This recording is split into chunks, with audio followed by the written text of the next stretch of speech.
माझी पद्धत निराळी, आपलं कीर्तनच वेगळं. माझं कीर्तन भाजपवाल्यानं ठेवू द्या, मी फक्त कमळावर बोलतो. मला काय घेणं देणं नाही, मी अभंगच घेतो. वचन ऐका कमळापती, मला काय करायचंय आपलं, काय घेणं देणं. लक्षात यायला लागलंय का नाही? माझं कीर्तन राष्ट्रवादीवाल्यानं ठेवू द्या, नुसते घड्याळ बोलणार. घडी घडी काळ वाट याची पाहे.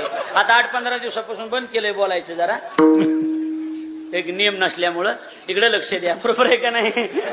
लक्षात आलं का नाही? गाडीवर बोलणार. हा, काँग्रेसवाल्यांनी ठेवू द्या उभारीला हात, फक्त हातावर बोलणार.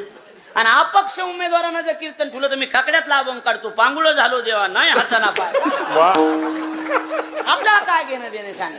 उद्धव ठाकरे साहेबांनी जर माझं कीर्तन ठेवलं, उद्धव ठाकरे साहेबांनी ते ठुणार नाहीत, पण योगा जर ठुलच तर मी अभंग घेणार. मज हेही नाही तेही नाही वेगळा दोही पासून.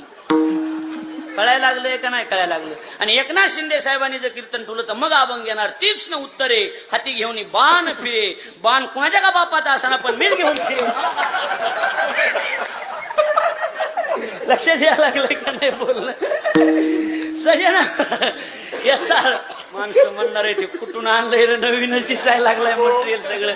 आपला मसाला महाग आहे पण चांगला आहे, चांगली तरी येते. लक्षात आलं का नाही बोलणं?